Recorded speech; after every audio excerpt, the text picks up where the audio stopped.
بتائیں کہ تیری بزم میں کیا کیا دیکھا، کیا بتائیں کہ تیری بزم میں کیا کیا دیکھا، ایک آئینے میں دنیا کا تماشا دیکھا۔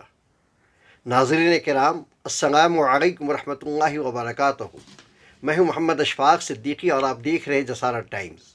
آج کئی روز سے مفتی ابو القاسم صاحب نعمانی محتم دارالعلوم دیوبند کا ایک آڈیو گشت کر رہا ہے۔ اس آڈیو کو لے کر کچھ چھچھوڑے اینکروں نے اپنے گندے انداز میں ایسے بیان کرنا شروع کیا ہے، ایسے پیش کرنا شروع کیا ہے جیسے کوئی زلزلہ آ گیا ہو۔ دراصل گوڈی میڈیا کے دو کوڑی کے پترکاروں کو چاہیے کہ کچھ پڑھا بھی کرے۔ صرف آقاؤں کے کہنے پر جو چاہا، جیسے چاہا، جسے چاہا بکنا شروع کر دیا۔ پھر یہ بھی دیکھنا چاہیے کہ کس کی بات کو نقل کر رہے ہیں۔ مفتی ابو القاسم نعمانی ایک بہت ہی سمجھے اور امن پسند انسان ہیں۔ وہ ایک اسلامی اسکالر ہونے کے ساتھ ساتھ مسلمان کے دلوں کی دھڑکن بھی ہیں۔ ان کی ایک ایک بات قانون اور انسانیت کے دائرے میں رہ کر ہوتی ہے۔ کبھی بھی انہوں نے بھڑکاؤ بیان نہ دیا اور نہ دیں گے، مگر کیا کیجیے، ان پاکھنڈی پترکاروں کا تو ایسا لگتا ہے کہ عقل سے دور دور کا کوئی واسطہ نہیں ہے۔ تبھی تو سمجھی ہوئی گفتگو کو بھی الجھا کر دنیا کے سامنے پیش کرتے ہیں۔ پہلی بات تو یہ کہ جو صحافت کے پیشہ کا سودا کر کے اپنے ضمیر کو گروی رکھ کر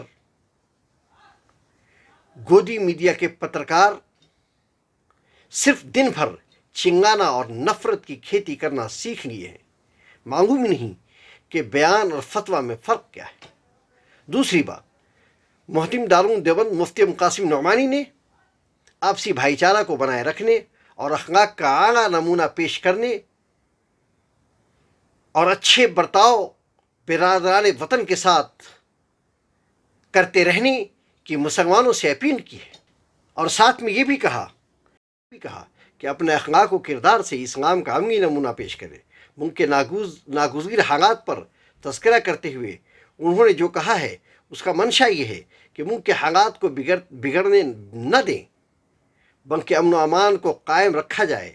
پھر بھی حالات ایسے آ جائے، خدا نہ خواستہ ہمارے جان و مال، عزت و آبرو پر کوئی حملہ آور ہوتا ہے تو قانون کے دائرہ میں رہ کر ہم اپنا دفاع کریں، ہم اپنی حفاظت کریں، جس کا ہمیں قانونی حق بھی حاصل ہے، یعنی خود کی حفاظت کریں۔ بزدل بن کر نہ بیٹھیں، تماشائی بن کر نہ رہیں۔ صرف نعرہ تکبیر، چھت پر جا کر صرف نعرہ تکبیر اللہ اکبر کہتے رہنے سے کام نہیں چلے گا۔ موت ایک ہی بار آتی ہے، وہ اپنے وقت پر آئے گی، اس لیے موت بھی آئے تو عزت سے آئے۔ آئیے سنتے ہیں مفتی نعمانی جی نے کیا کہا۔ اس کے ساتھ ساتھ ناظرین کرام، آپ لوگوں سے گزارش ہے کہ برائے کرم مفتی صاحب کی تقریر کو آدھا ادھورا نہ سنیں، بلکہ پورا سنیں۔ افادیت کے خاطر استفادہ کے لیے پوری آڈیو یہاں پر پیش کیا جا رہا ہے، اس لیے دوبارہ آپ سے گزارش کرتا ہوں کہ آپ اس آڈیو کو مکمل طور پہ سنیں۔ ملت اسلامیہ اور خاص طور سے ہندوستان کے مسلمانوں کے حالات کے پیش نظر کچھ گزارشات پیش کرنا چاہتا ہوں۔ ملک کے جو حالات ہیں وہ آپ کے سامنے ہیں۔ مسلمانوں اور اسلام اور اسلامی شعائر کے خلاف دن بدن دائرہ تنگ ہوتا جا رہا ہے، حالات نازک سے نازک تر ہوتے جا رہے ہیں۔ پہلے فسادات ہوتے تھے، کچھ دکانیں جل جاتی تھیں، کچھ مکانات میں آگ لگ جاتی تھی، کچھ لوگ جان سے ہاتھ دھو دیتے تھے، آہستہ آہستہ زخم مندمل ہو جاتے تھے۔ لیکن اب شرعی احکام اور شعائر اسلام کے اوپر حملہ شروع ہو چکا ہے۔ حجاب کے اوپر پابندی، نماز جمعہ کھلے میں ادا کرنے پر پابندی، اب لاؤڈ اسپیکر کے اوپر اذان دینے پہ پابندی، اور اس طرح کے ایک ایک مسائل برابر اٹھائے جا رہے ہیں، اور ماحول کو زیادہ سے زیادہ زہریلا اور گندا کرنے کی مسلسل کوشش ہو رہی ہے۔ ابھی حالیہ دنوں میں دا کشمیر فائل کے نام سے کشمیری پنڈتوں سے متعلق ایک فلم بنا کر پورے ملک کے اندر ٹیکس فری کر کے دکھلائی گئی ہے، جس کا مقصد یہ ہے کہ مسلمانوں کے خلاف غیر مسلموں کے دل میں نفرت کا اور جذبہ پیدا ہو، ان کے اندر اشتعال پیدا ہو۔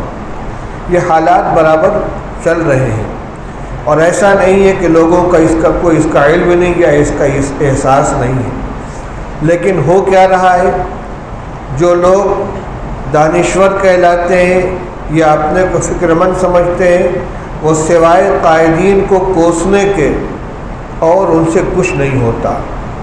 عام مسلمانوں کو اس موقع پر کرنا کیا چاہیے، یہ بات کسی کی طرف سے سامنے نہیں آتی۔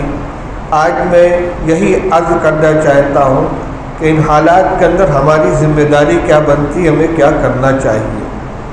میں سب سے پہلے اپنے سے مخاطب ہوں، پھر اپنے اہل خانہ سے، احباب سے، اہل محلہ سے، اہل شہر سے، اور پورے ملک کے لوگوں سے جہاں تک کہ آواز پہنچ سکتی ہو۔ میرے خیال میں 3 کام ہمارے کرنے کے ہیں۔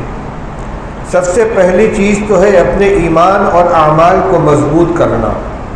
اللہ جل شانہ ارشاد فرماتے ہیں وَأَنْتُمُ الْأَعْلَوْنَ إِن كُنتُمْ وَلَا تَهِنُوا وَلَا تَحْزَنُوا وَأَنْتُمُ الْأَعْلَوْنَ إِن كُنتُم مُؤْمِنِينَ۔ تم کمزور مت پڑو اور رنجیدہ مت ہو، تم ہی سربلند رہو گے بشرطے کہ تم مومن ہو، ایمان والے ہو۔ ایمان تمہارے اندر مضبوط ہو اور ایمان کے تقاضوں پر عمل کرتے رہو تو یقینی طور پر تمہیں کامیابی ملے گی، سربلندی ملے گی۔ اور اللہ کا جو اعلان ہے وہ ہمیشہ کے لیے ہے وَلَن تَجِدَ لِسُنَّتِ اللَّهِ تَبْدِيلًا وَلَن تَجِدَ لِسُنَّتِ اللَّهِ تَحْوِيلًا۔ تم ہرگز اللہ کے طریقے میں کوئی تبدیلی نہیں پاؤ گے، اللہ کے فیصلے میں، طریقے میں کوئی رد و بدل نہیں پاؤ گے۔ جو ضابطہ ہے وہ ہمیشہ کے لیے ہے۔ لہذا سب سے پہلا کام تو یہ ہے لا تہنوا ولا تحزنوا، کمزور مت پڑو، بزدل مت بنو، دل کے اندر قوت پیدا کرو۔ موت ایک مرتبہ آنی ہے اور اپنے وقت کے اوپر آنی ہے، یہ ہمارا ایمان ہے، عقیدہ ہے۔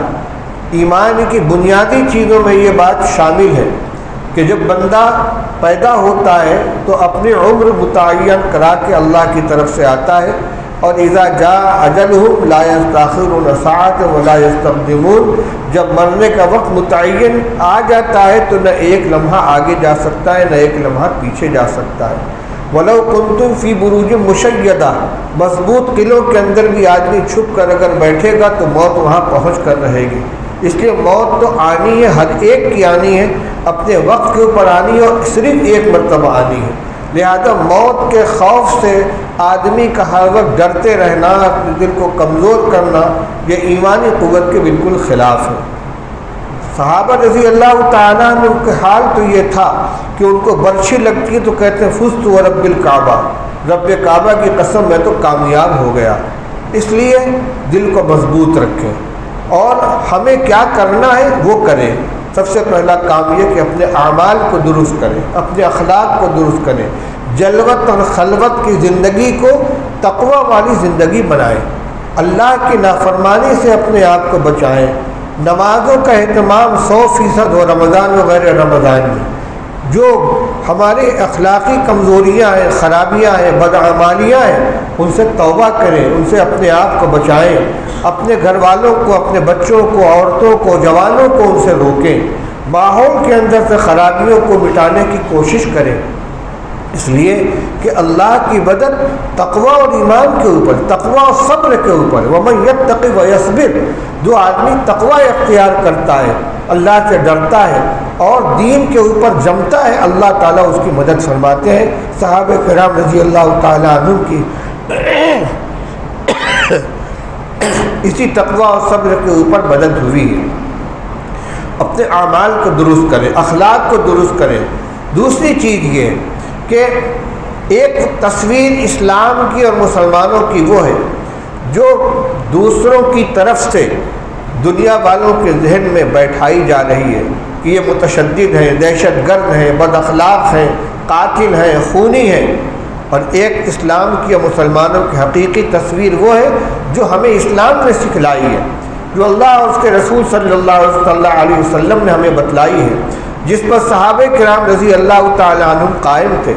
ہم امن پسند ہیں، غریبوں کے، مسکینوں کے، پڑوسیوں کے مددگار ہیں، انسانیت کی بنیاد پر ایک دوسرے کی خبرگیری کرنے والے ہیں، ہمدردی کا معاملہ کرنے والے ہیں۔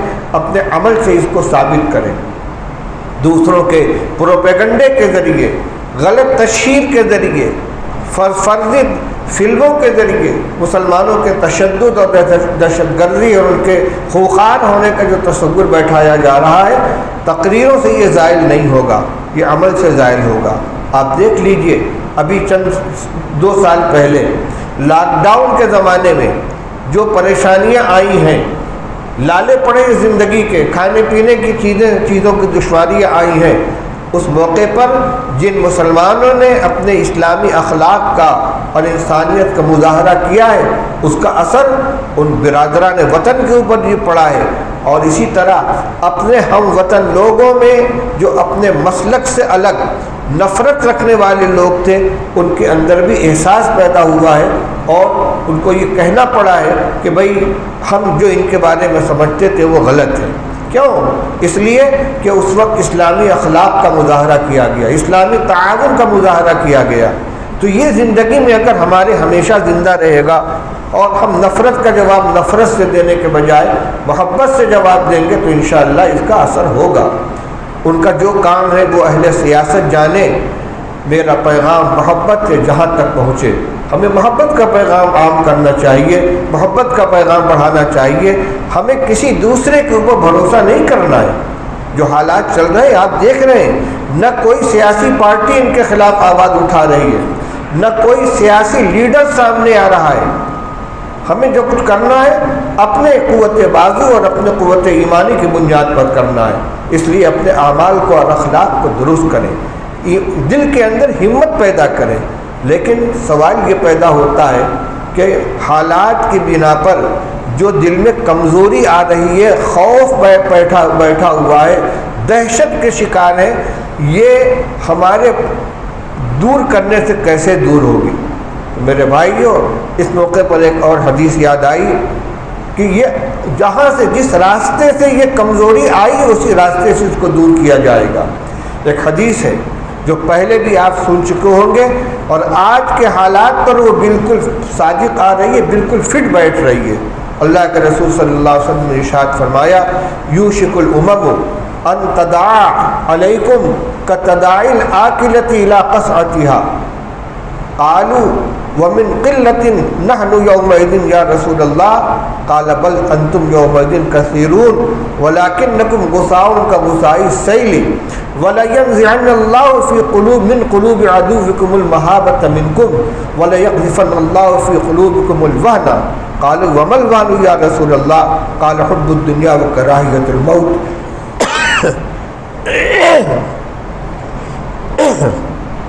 او کما قال رسول اللہ صلی اللہ علیہ وسلم۔ رسول اللہ صلی اللہ علیہ وسلم نے ارشاد فرمایا تھا، اے لوگو، وہ وقت آئے گا جب دنیا کی ساری قومیں تمہارے خلاف ایک دوسرے کو اس طرح دعوت دیں گی جس طرح دسترخوان پہ کھانا کھانے والی جماعت ایک دوسرے ساتھی کو بلاتی ہے، آؤ یہ ڈش بہت لذیذ ہے، یہ سالن بہت عمدہ ہے، ذرا یہ لے لو۔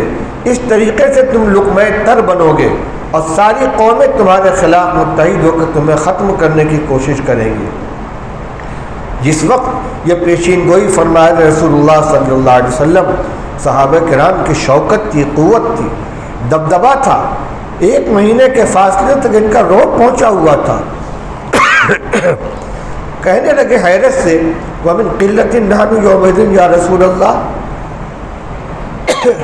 کیا اس وقت یا رسول اللہ ہم لوگ تعداد کے اعتبار سے بہت تھوڑے ہوں گے، بہت قلیل ہوں گے؟ آج نے فرمایا بل انتم یومئذ کثیرون، نہیں، تم لوگ اس وقت تعداد میں بہت ہوگے، بڑی تعداد ہوگی تمہاری، ولیکنکم غثاء کغثاء السیل، لیکن تمہاری حیثیت وہ ہوگی جو سیلاب کے زمانے میں پانی کی سطح پر بہنے والے کوڑے کرکٹ اور جھاڑ جھنکاڑ کی ہوتی ہے۔ اتنی مقدار ہوتی ہے کہ پانی کی پوری سطح اس کے اندر چھپ جاتی ہے، لیکن نہ ان کی کوئی قدر و قیمت ہوتی ہے، نہ ان کے اندر کوئی طاقت ہوتی ہے، وہ بہاؤ سے اپنے کو روک نہیں سکتے، وہ اپنے وجود کو باقی نہیں رکھ سکتے۔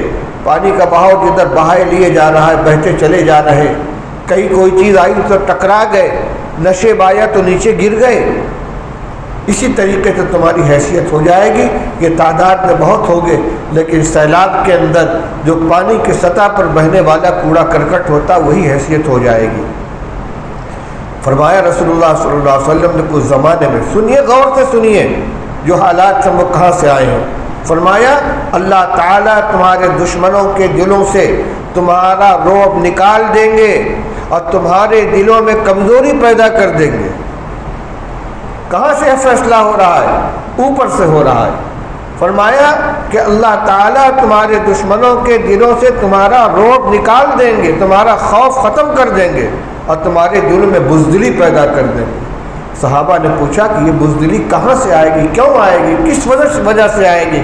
آپ نے فرمایا دو سبب ہوگا، حب الدنیا و کراہیت الموت، دنیا کی محبت اور موت کی کراہیت۔ یہ دو اسباب ہیں جو بزدلی لانے والے ہیں، دل میں کمزوری پیدا کرنے والے ہیں۔ ظاہر بات ہے کہ جو اسباب دل میں کمزوری اور بزدلی لانے والے ہیں ان کا علاج یہ ہے کہ ان کو ختم کیا جائے، ان کو ہٹایا جائے۔ اسی کو میں نے کہا کہ دو کام کرنے ہیں، ایک تو یہ کہ کراہیت الموت جس کو کہتے ہیں، موت سے ڈرنا، دہشت زدہ ہو کر بیٹھنا، کیا ہوگا کیا ہوگا، ارے جو مقدر میں لکھا ہے ہو کر رہے گا، اور جس وقت لکھا ہے اسی وقت میں ہوگا، لیکن اس خوف سے ہم اپنی روح کو فنا کیے ہوئے ہوں، ہاتھ پیر پھلا کر بیٹھ جائیں، یہ مومن کا کام نہیں ہے۔ فرمایا موت کی کراہیت کو دل سے نکالو، موت کا خوف دل سے نکالو، اور فرمایا حب الدنیا، دنیا کی محبت۔ دنیا کی محبت کیا ہے؟ دنیا کی محبت یہی ہے کہ نیند ہمیں پیاری ہے، نماز پیاری نہیں ہے، سود ہم لیں گے، جھوٹ ہم بولیں گے، بے ایمانی ہم کریں گے، وعدہ خلافی ہم کریں گے، خیانت ہم کریں گے، وارثوں کا حق ہم ماریں گے، پڑوسیوں کو تکلیف ہم پہنچائیں گے، بے ایمانی ہم کریں گے۔ کیوں؟ چار پیسے کی خاطر، تھوڑی سی لذت اور تھوڑی سی راحت کی خاطر، یہی حب الدنیا۔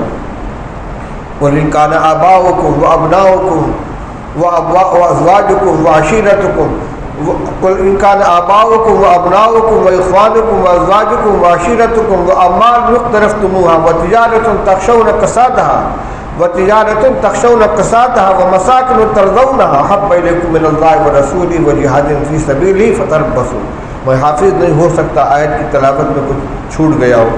اللہ تعالیٰ فرماتے ہیں کہ آپ لوگوں سے کہہ دیجئے کہ اگر تمہارے باپ، تمہارے بھائی، تمہاری اولاد، تمہاری بیویاں، تمہارا خاندان، تمہاری تجارت جس کے مندہ پڑنے کا تمہیں ہر وقت خوف رہتا ہے، تمہارے مال جو تم نے سمیٹ کر رکھے ہیں، یہ تمہارے مکانات جو تم کو بہت پسند ہیں، یہ تم کو اللہ اور اس کے رسول سے زیادہ پیارے ہو جائیں اور اللہ کے راستے میں جہاد سے قربانی دینے سے زیادہ تم کو پیارے ہو جائیں، تو انتظار کرو حتیٰ یاتی امر اللہ، یہاں تک کہ اللہ کا فیصلہ آ جائے۔ یہ ساری چیزیں قرآن کے اندر موجود ہیں، کھلی ہوئی ہیں۔ اس لیے میرے بھائیوں، صرف فریاد کرنے سے اور حالات کا شکوہ کرنے سے کچھ نہیں ہوگا، اپنے اندر قوت پیدا کریں اور جن راستوں سے یہ کمزوری آ رہی ہے ان کو ختم کریں۔ یاد رکھیں اللہ تعالیٰ کی کسی کے ساتھ رشتہ داری نہیں ہے، اللہ تعالیٰ کی کسی کے ساتھ رشتہ داری نہیں ہے، وہاں تو ایمان اور اعمال کے اوپر فیصلے ہوتے ہیں۔ ہاں ایمان والوں کے امتحانات بھی ہوتے ہیں، صحابہ رضی اللہ تعالیٰ عنہ کو بھی حالات آئے ہیں، غزوہ احد میں حالات آئے، غزوہ حنین میں حالات آئے، اور آپ ہی کے اوپر نہیں، پچھلے انبیاء علیہ السلام کے اوپر بھی حالات آئے جن کا قرآن میں تذکرہ کیا گیا ہے۔ زلزلوا، جھنجھوڑ کر رکھ دیا گیا، حتیٰ یقول الرسول والذین آمنوا معہ متی نصر اللہ، اللہ کے رسول اور ان کے امتی کہنے لگے آخر اللہ کی مدد کب آئے گی؟ اللہ تعالیٰ فرماتے الا ان نصر اللہ قریب، سنو اللہ کی مدد قریب ہے۔ جھنجھوڑا گیا، فاقوں میں مبتلا کیا گیا، خوف میں مبتلا کیا گیا۔ وَلَنَبْلُوَنَّكُمْ بِشَيْءٍ مِّنَ الْخَوْفِ وَالْجُوعِ وَنَقْصٍ مِّنَ الْأَمْوَالِ وَالْأَنفُسِ وَالثَّمَرَاتِ وَبَشِّرِ الصَّابِرِينَ۔ ہم ضرور تم کو آزمائیں گے. کس چیز سے آزمائیں گے؟ من الخوفی، کچھ خوف میں مبتلا کریں گے، والجوعی، فاقے میں مبتلا کریں گے، ونقص من الاموال، مالوں کی کمی میں مبتلا کریں گے، والانفسی، جانوں کے نقصان میں مبتلا کریں گے، والثمرات، پیداوار کی قلت کے ذریعے آزمائیں گے. یہ سارے امتحانات ہماری طرف سے ضرور آئیں گے تمہارے اوپر. لیکن یہ امتحان ہوگا، اور امتحان کس لیے ہوتا ہے؟ یہ دیکھنے کے لیے کہ کون اس میں کامیاب ہوتا ہے، کون ناکام ہوتا ہے. جو کامیاب ہوتا ہے وہ نوازا جاتا ہے، جو ناکام ہوتا ہے وہ اس کو سزا ملتی ہے. فرمایا وبشر الصابرین. اس امتحان کے اندر کامیابی انہی لوگوں کو ملے گی جو ثابت قدم رہنے والے ہیں، صبر کرنے والے ہیں. صبر کے معنی صرف مصیبت کو برداشت کرنا نہیں ہے، بلکہ مصیبت ہو یا راحت ہو، ہر حال کے اندر دین کے اوپر جمے رہنا، ہر طاعت کو اختیار کرنا، ہر معصیت سے اپنے نفس کو روک کر رکھنا، اور جو بھی حالات ہیں ان کو اللہ کی طرف سے سمجھ کر اس کو برداشت کرنا، شکوہ نہ کرنا. یہ صبر کا مجموعہ. صبر طاعت کے اوپر، صبر معصیت سے بچنے کے لیے، اور صبر مصیبت کے اوپر. یہ صبر کی تینوں قسمیں پائی جائیں گی. فرما بشر الصابرین، ان صبر کرنے والوں کو خوشخبری سنا دیجیے، جن کا شیوا یہ ہے، جن کا طریقہ یہ ہے کہ الذین اذا اصابتهم مصیبۃ قالوا انا للہ وانا الیہ راجعون. ان کے اوپر جب کوئی مصیبت آتی ہے تو کہتے ہیں ہم اللہ کے ہیں اور اللہ ہی کے پاس ہمیں لوٹ کر جانا ہے. اولئک علیہم صلوات من ربہم ورحمہ واولئک هم المہتدون. یہی وہ لوگ جن پر اللہ کی طرف سے خصوصی رحمتیں بھی نازل ہوتی ہیں اور عام رحمت میں بھی ان کا حصہ ہوتا ہے، اور یہی سیدھے راستے پر چلنے والے ہیں. میرے بھائیوں، یہ کھلا ہوا راستہ. سب سے پہلے اپنے اعمال کو درست کریں، جلوت و خلوت کی زندگی کو اپنے ٹھیک کریں، تنہائیوں میں بیٹھ کر کیے جانے والے گناہوں سے اپنے آپ کو روکیں، اپنے دل و دماغ کو پاک کریں، خیالات کو گندگی سے بچائیں، اعمال کو درست کریں، مسجدوں کو آباد کریں، اللہ کا نام لیں، اس کا ذکر کریں، تلاوت کریں، تسبیح پڑھیں، دعاؤں کا اہتمام کریں. میں نے سب سے اخیر میں دعا کا ذکر کیا ہے. صرف قنوت نازلہ پڑھنے سے، صرف آیات کریمہ کا ختم کرنے سے، اور صرف حسن حسین پڑھ کر دعا کرنے سے حالات نہیں بدلیں گے. حالات بدلیں گے اپنے آپ کو بدلنے سے. خدا نے آج تک اس قوم کی حالت نہیں بدلی، نہ جس کو خیال ہے آپ اپنی حالت کے بدلنے کا.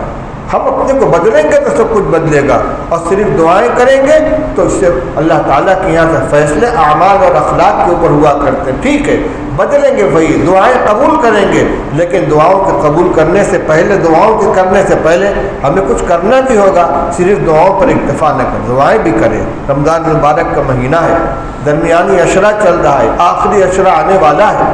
اس میں دعائیں مانگیں، اور خاص طور سے آخری شب کے اندر اٹھ کر جب اللہ کی طرف سے اعلان ہوتا ہے الا من مستغفر فاغفر له، ہے کوئی مغفرت کا طلبگار جس کی میں مغفرت کروں. الا من مسترزق فارزقه، ہے کوئی روزی کا طلبگار جس کو میں روزی دوں. الا من مبتلا فاعافيه، کیا ہے کوئی مبتلا مصیبت جس کو میں عافیت دوں. الا قضا الا قضا، ایک ایک ضرورت کو لے کر اعلان ہوتا ہے. اور یہ بھی اعلان ہوتا ہے یا باغی الخیر اقبل ویا باغی الشر اقصر، اے خیر کے طلبگار آگے کو بڑھ، آگے کو آ، اے بدی کے طلبگار پیچھے کو ہٹ، تھم جا، رک جا.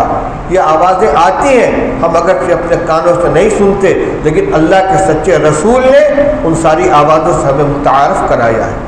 یہ راتیں آ رہی ہیں اور چل رہی ہیں. رمضان کی ہر رات قیمتی ہے، اور آخری عشرے کی راتیں، اور ان میں بھی طاق راتیں جو آ رہی ہیں، سال میں ایک مرتبہ آنے والی ہیں. میرے بھائیوں، ان اوقات کی قدر کر لیں. راتوں کو اٹھیں، جاگیں، اللہ کے سامنے روئیں، گڑ گڑائیں، سچے دل سے اللہ کے سامنے اپنے گناہوں سے توبہ کریں، زندگی میں تبدیلی لانے کا فیصلہ کریں. اور جو باتیں ابھی آپ کے سامنے رکھی گئی ہیں، اجمالی طور پر پھر ان کا اعادہ کر دوں. ایک تو اپنے اعمال اور اخلاق کو درست کریں، گناہوں سے توبہ کریں، نئے سرے سے زندگی کا آغاز کریں. نمبر 2، برادران وطن اور پڑوسیوں کے سامنے اپنے اسلامی اخلاق اور کردار کی وہ تصویر پیش کریں جو مسلمانوں کی حقیقی تصویر ہے، جو اسلام کی حقیقی تعلیمات ہے، تاکہ ان کے ذہن کو گندگی اور زہر سے بھرنے کی جو کوشش کی جا رہی ہے اس کا عملی توڑ ہو۔ اور نمبر 3، دل کو مضبوط رکھیں، خوف و دہشت کو دل سے نکالیں، موت کا خوف دل سے نکالیں۔ مرنا برحق ہے، اپنے وقت پر موت آئے گی اور صرف ایک مرتبہ آئے گی، کوئی موت کو روک نہیں سکتا، لیکن موت کے ڈر سے ہمیشہ ہم گھر کے اندر اب بیٹھے کانپتے رہیں، یہ بھی طریقہ نہیں ہے۔ حق خود حفاظتی شریعت نے اور قانون نے ہم کو دیا ہے۔ خدا نہ خواستہ حالات ایسے آ جائیں کہ ہماری جان مال کے اوپر حملہ ہو جائے تو ہم بزدل بن کر گھر میں نہ بیٹھے رہیں، ہم امن و امان کے محافظ ہیں، اپنی طرف سے کوئی امن کے خلاف اقدام نہیں کریں گے، لیکن اگر ہماری جان مال عزت آبرو کے اوپر کوئی حملہ آور ہوتا ہے تو صرف نعرے تکبیر نہ لگائے چھت کے اوپر چڑھ کر، بلکہ اللہ نے جتنی طاقت دی ہے، ہمت دی ہے، جتنی استطاعت ہے، جو اسباب فراہم ہو ان کے ذریعے اپنا دفاع کرنے کی کوشش کرنی چاہیے۔ پھر کہوں گا موت آئے تو عزت کے ساتھ آئے، موت آئے گی اپنے وقت کے اوپر آئے گی، لیکن دلوں میں بزدلی بیٹھا کر، کمزوری بیٹھا کر اور اپنے کو دوسروں کے سپرد کر دینا، حوالے کر دینا، یہ ایمان والے کی شان نہیں ہے۔ اللہ تعالی ہم سب کو صحیح سمجھ عطا فرمائے، صحیح عمل کرنے کی توفیق عطا فرمائے۔ وآخر دعوانا الحمدللہ رب العالمین۔ یہ اتنی سلجھی ہوئی گفتگو اور نصیحت آمیز باتوں کو بھڑکاؤ بھاشن کہے تو اس سے بڑی تعجب اور تعصب اور نادانی کی اور کیا بات ہو سکتی ہے۔ اس وقت اس پر بات کرنے کے بجائے سرکار کو چاہیے کہ ہوش کے ناخن میں اور دنگائیوں کو فوراً سزا دے، کسی بھید بھاؤ اور ذات پات کو دیکھے بغیر انصاف کرے۔ اگر اسی طرح گودی میڈیا، بلکہ میں یہ کہوں غنڈہ میڈیا، عوام کو بھڑکاتا رہے گا، دیش کو بہت بڑے خمیازہ سے دوچار ہونا پڑے گا، جو کہ ہم سب کے لیے ناقابل تغافی نقصان کا سبب ہوگا۔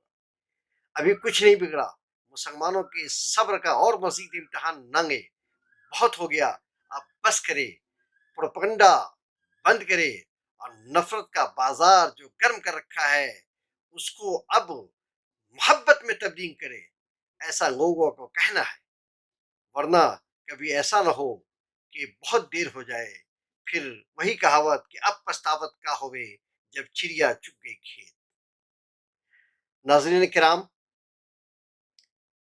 آپ سے گزارش ہے کہ آپ میرے چینل کو، جسارت ٹائمز کو سبسکرائب کریں، لائک کریں اور اپنے مفید مشورے سے نوازیں۔ شکریہ۔